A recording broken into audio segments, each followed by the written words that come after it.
কিছু বলবে? হুম। বলো।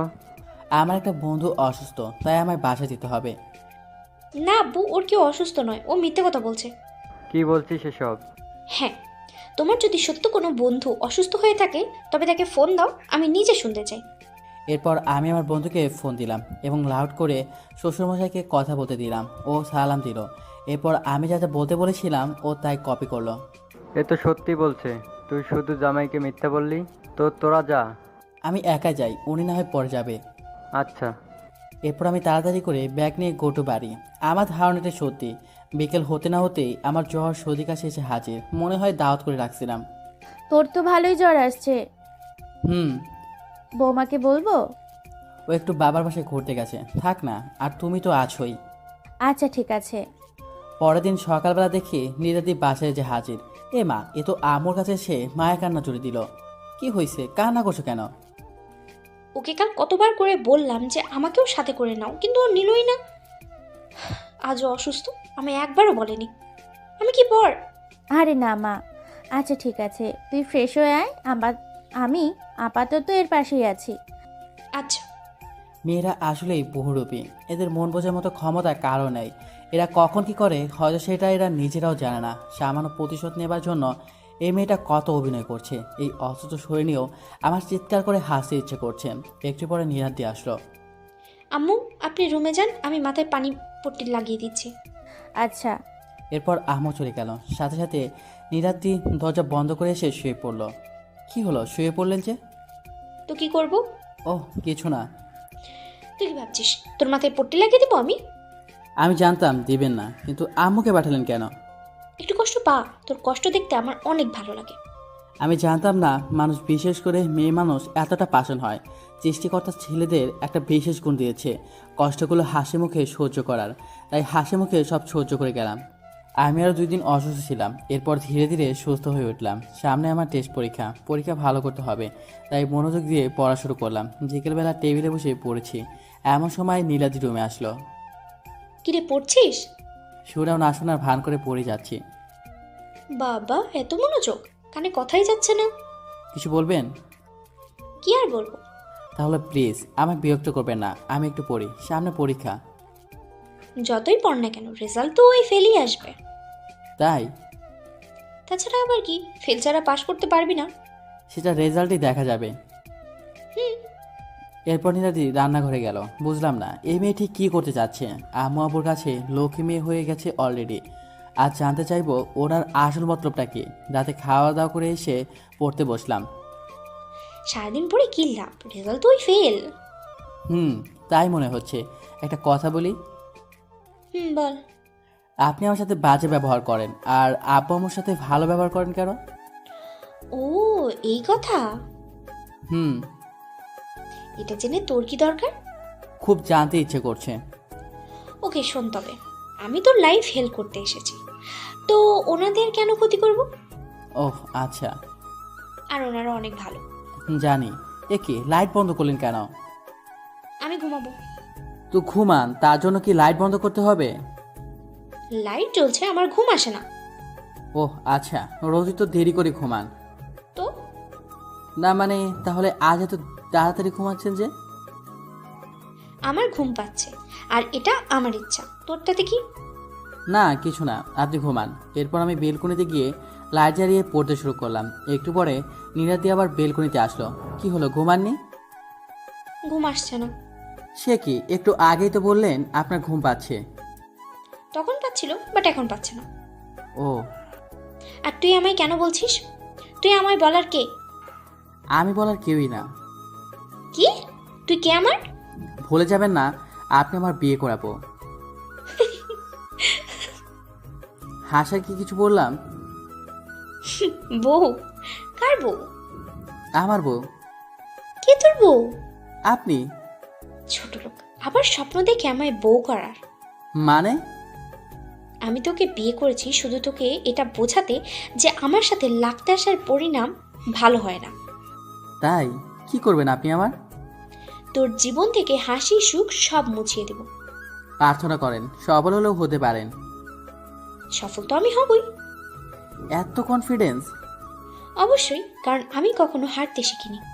এই জন্যই তো আপনি জীবনের প্রকৃত সুখটা উপলব্ধি করতে পারেননি। মানে? মাঝে মাঝে নিজে হেরে গিয়েও অন্যকে জিতিয়ে দেওয়ার মধ্যে একটা সুখ থাকে, যা হাজার জয়ের আনন্দকেও হার মানায়। তোর প্রবাদ তোর কাছেই রাখ। বাঙালি কখনো ভালো কথা কানে নেয় না, এই জন্য দেশের কোনো উন্নতি নেই। তুই বলতে চাচ্ছিস তোর কথা শুনে আমি তোকে ক্ষমা করে দেই? আমি ক্ষমা চাইলেন আপনি ক্ষমা করবেন? মানে? আমি তো কোনো দোষ করিনি, আমি প্রতিবাদ করেছি, আর প্রতিবাদ করা কোনো দোষ নয়। তোকে এমন শিক্ষা দিব যে জীবনেও কোনো মেয়ের দিকে তাকাতে সাহস পাবি না। আমি এমনিতেই তাকাই না। এই, তোর মুখ থেকে এই মুচকি হাসি আমার একদম সহ্য হয় না। তাতে আমার কি, আমি তো এমনই। ধুর, তোর সাথে কথা বলে অযথাই সময় নষ্ট না করে ঘুমাই আমি।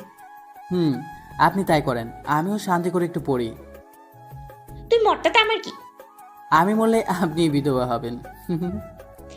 তুই যদি আর আমার সামনে এভাবে হাসিস তবে মুখ সেলাই করে দিব। আমি আপনার জন্য তো আমার স্টাইল চেঞ্জ করব না, তাই না? ধুর, তোর সাথে কথা বলাই বেকার। নীলাদি রাগ করে রুমে চলে গেল। আমিও চুপচাপ পড়তে শুরু করলাম। শুধু শুধু এসে আমার সময় নষ্ট করে দিয়ে চলে গেল। ও যে ইচ্ছে করেই এত তাড়াতাড়ি শুয়ে পড়লো তা আমি আগেই বুঝতে পারছি। পরের দিন সকালবেলা বাসার সামনে সবাই ক্রিকেট খেলছে, তাই আমিও নিচে গেলাম, গিয়ে আমিও খেলতে শুরু করলাম। এমন সময় হঠাৎ নীলাদি আসলো। আমিও খেলবো। আপনি পারবেন না। নীলাদ্রি পারে না এমন কোনো কাজ নেই। ডায়লগ? কি বললাম? কিছু না। এই রবি, এই নে, ওনার সাথে খেল। সুমন, তুই খেল। না আম্মু। কি হয়েছে? ছাড় তো আম্মু, ভয় পাইছে। আমি কাউকে ভয় পাই না। তা তো দেখতেই পাচ্ছি। কি? যদি ভয় না পাও তবে আসো খেলি। ওকে। এরপর খেলতে শুরু করলাম। আমি গেমের কাছাকাছি চলে আসি, কিন্তু ও এখনও দেখলাম নীলাদির মুখটা অনেকটা চুপসে যাওয়ার বেলুন হয়ে গেছে, তাই ইচ্ছে করেই খারাপ খেলতে লাগলাম। খেলা শেষে আমি গেম খাই। নীলাদি সেই লেভেলের খুশি, কারণ আমায় হারাতে পেরেছে। আম্মা আব্বু আর যারা ওখানে আমার সাথে ছিল সবাই আমার দিকে তাকিয়ে আছে। আমি সবার দিকে তাকিয়ে একটা মুচকি হাসি দিয়ে রুমে আসলাম। একটু পরে নীলাদিও আসলো। আমি জানি এখন উনি লেকচার শুরু করবেন। কিরে, দেখলি কিভাবে তোকে হারিয়ে দিলাম? হুম। তুই আগেই জানতে পারবি না, তাই প্রথমেই না বলেছিলি, তাই না? হুম। যেটা পারিস না সেটার আশেপাশে ঘুরিস কেন? এমনি, যদি কিছু শিখতে পারি। তোর লজ্জা নেই? কেন? তুই আমার কাছে হারলি, মানে একটা মেয়ের কাছে হারলি। তো তো মানে তুই তবুও মুচকি হাসছিস? তো কি করব? তুই ছেলে হয়ে একটা মেয়ের সাথে হারলি, তোর লজ্জা পাওয়া উচিত না? কেন, ছেলে কি মেয়ের কাছে হারতে পারে না? মেয়েরা কি মানুষ নয়? তারা কি ভালো খেলতে পারে না?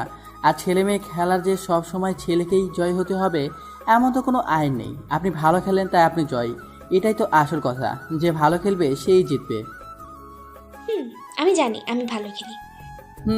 জয়ী আপনি, কিন্তু আনন্দটা আমার বেশি। মানে? কিছু না। ও, আর কিছু বলবেন? কেন? না মানে আমি এখন পড়তে বসবো, তো তখন আমার কানের কাছে ভক ভক করবেন না প্লিজ। কি আমি বকবক করি? এই না না না, আমি সেটা বলিনি। তুই সেটাই বলছিস। তুই শুধু একটু দাঁড়া, তারপর দেখ তোর কি হাল করি। সেটা পরে দেখা যাবে। শুধু অপেক্ষা কর একটু। ওকে। নীলাদি রাগ করে বাইরে চলে গেল। আমিও হাফ ছেড়ে বাঁচলাম। এবার শান্তি মতো একটু পড়তে পারবো। নীলাদি রাগ করে বাইরে যাওয়ার একটু পরেই আবার রুমে আসলো। এসে চুপচাপ বসে আছে। কি হলো? কিছু না। এমন ফুলটুস হয়ে গেলেন কেন? এমনি। কার কাছে বিচার দিলেন? দেইনি। কেন? আমার ইচ্ছে তাই। এতে তোর কি? আমার কিছুই না। আমি এই বাড়িতে আছি বেশ কিছুদিন হচ্ছে। হুম। তুই একদিনও এই আলমারিটা খুললি না কেন? মানে আলমারি খুলিস না কেন? ওটার দরকার পড়ে না, তাই খোলা হয় না। এই রুমে তো আমারও ভাগ আছে। কি হয়েছে বলেন তো আপনার? এইসব কথা বলছেন কেন? কিছু হয়নি আমার। আপনি কি অসুস্থ? না। তো আমি এই আলমারির চাবি চাই। কি করবেন? দিবি কিনা বল। ওইটার চাবি দেওয়া যাবে না, আর ওইটাতে কিছুই নেই। তার মানে তুই দিবি না? না। থাক, তুই তোর আলমারি নেই। আবার বাইরে চলে গেল। কিছু বুঝলাম না, এই আসলো আবার এই চলে গেল। যাক, ভালোই হয়েছে। আমি একটু পড়ি। কিন্তু ভাবার বিষয় হলো উনি হঠাৎ করে এই আলমারি খুলতে বললো কেন? আর আলমারিটা খুললাম না কেন? কিছুই তো নাই আলমারিতে। ধুর, এসব আলতু ফালতু কথা ভেবে সময় নষ্ট করছি কেন? আমার পড়ায় মনোনিবেশ করলাম। একটু পরে পাড়ার এক বড় ভাই ফোন করলো। হ্যালো। সুমন, কই তুমি? বাসায় পড়ছি। ও, কাল পাশের পাড়ার সাথে খেলা আছে। ও আজ সবাইকে প্র্যাকটিসে আসতে বলো। আচ্ছা, তুমিও আসিও। ঠিক আছে ভাইয়া। আচ্ছা বাই। তাড়াতাড়ি করে একটু পড়লাম। এরপর সবাইকে ফোন করে মাঠে ডাকলাম। আমিও তাড়াতাড়ি গেলাম। ক্রিকেট খেলা আমার সব থেকে বেশি ফেভারিট। মাঠে গেলাম, গিয়ে সবাই মিলে প্র্যাকটিস করলাম। বেশ কিছুক্ষণ পর দেখি নীলাদ্রি আর একটা ছেলে রাস্তা দিয়ে হেঁটে বেড়াচ্ছে। কিন্তু আমি তোকে বাসায় রেখে আসছি, হয়তো আমি বের হবার পরই বের হয়েছে। আচ্ছা, আমার এমন কষ্ট হচ্ছে কেন? ও ঘুরছে ঘুরুক না, তাতে আমার কি? আমি কি ওর প্রতি আসক্ত হয়ে গেলাম? না না না, এটা হতে পারে না। যদি আসক্ত হই তবে শুধু কষ্ট পেতে হবে। ধুর, ভালো লাগে না। আর মাঠে না থেকে চলে আসলাম বাসায়। বাসায় এসে রোজা রুমে চলে আসলাম। ফ্রেশ হয়ে টেবিলে পড়তে বসলাম, কিন্তু বারবার ওই কথা মাথায় আসছে। অনেক কষ্টে মাথা থেকে বাজে চিন্তা দূর করলাম, যদিও পুরোটা হয়নি। কি রে, সারাদিন পড়া ছাড়া আর কোনো কাজ নেই? আপনার মতো তো আমার কোনো বন্ধু নাই, তাই পড়ি। মানে? কিছু না। ও, তুই নিলয়ের কথা বলছিস? আমি কারো কথা কেন বলতে যাব? তুই ওর কথাই বলছিস, কারণ তখন দেখলাম তো। বল, টুকুস টুকুস করছিস। হুম। ওখানে সবাই কি করলি? প্র্যাকটিস। কিসের জন্য? কাল খেলা আছে। কার সাথে? পাশের পাড়ার ছেলেদের সাথে। খেলতে গিয়ে কি করবি? শিওর হারবি। কে বলেছে? আমি বলছি। শকুন খেতে পারে না বলে দোয়া করবে, আর সবগুলো গরু মরে যাবে? মানে? শকুনের দোয়ায় গরু মরে না। তুই আমায় শকুন বললি? আমি কাউকে ইন্টারেক্ট করে বলি না। তুই আরো একদিন এই কথা বলেছিস। হয়তো। হয়তো মানে? মানে বলতেও পারি, কিন্তু আমার মনে নাই, কারণ আমি এভাবেই কথা বলি। ছোট লোক। আপনার থেকে 4 ইঞ্চি বেশি আছি। মজা নিস তুই আমার সাথে? আমি কি আপনার দোলা ভাই? দূর। নীলাদ্রি আব্বুকে ডাকতে ডাকতে বাইরে গেল। সেদিন আর তেমন কোনো কথা হয়নি। পরের দিনও আমি তেমন একটা কথা বলিনি।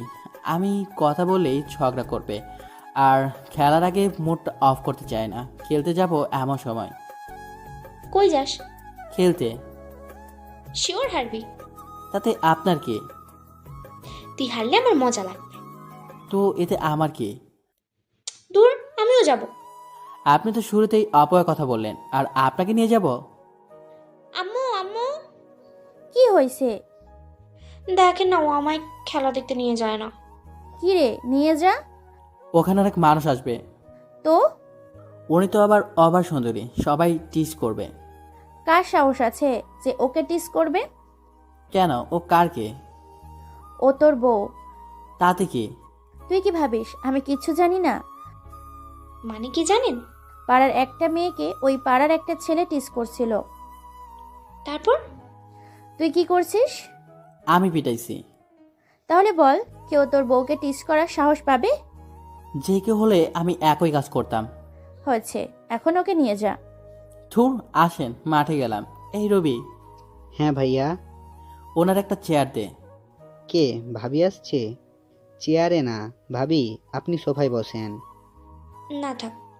আরে আসেন তো ভাইয়া, আমি ভাবিকে নিয়ে গেলাম। আচ্ছা। আচ্ছা রবি, তোমার ভাইয়া কি মারামারি করে?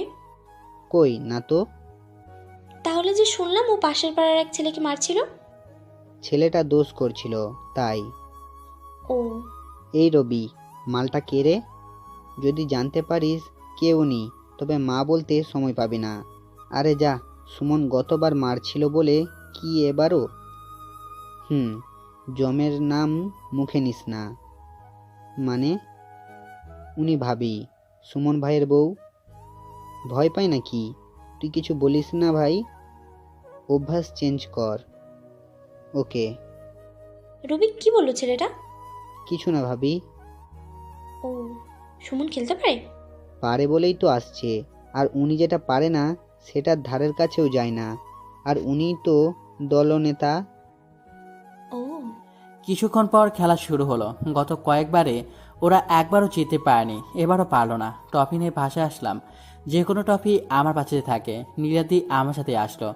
আমি এসে আলমারিটা খুললাম, খুলে টপিটা রাখলাম। আর দাঁড়া, ওটা বন্ধ করবি না। কেন? আমি দেখবো ওটার ভিতরে কি আছে। কিছুই নেই তো। তবুও দেখবো। ওকে, দেখেন। তুই র্যাকেটে আন্তর্জেলা চ্যাম্পিয়ন? ওটা আমার না তো। এই জন্য আম্মু সকালে বলল বইয়ের প্রতি কি দরদ, বউকে জিতিয়ে দিল। আমি তো আপনাকে জিতিয়ে দেইনি, আপনি তো নিজেই ভালো করে জিতলেন। ও, তাও ঠিক। হুম। তাহলে এটা কার? আমার এক বন্ধুর। তোর কাছে কেন? ও দিছে রাখতে। এই ল্যাপটপে কি? কিছু না। তাহলে এটা এখানে কেন?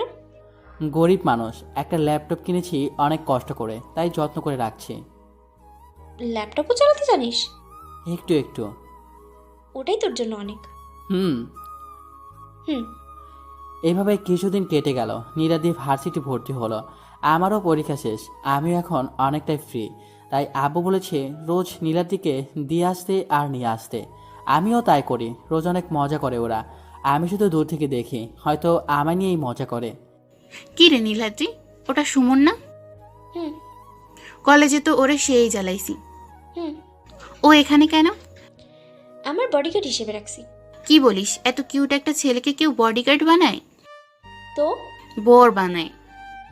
তুই বানা গিয়ে। ওকে, তোরা থাক, আমি একটু কথা বলে আসি। তোর যা চয়েস। এখন যাবি ওই ছোট লোকটার সাথে কথা বলতে? হুম। যা ভাগ। আমি বাইকের উপর বসে আসি, সে সময় আসলো। হাই সুমন। হাই।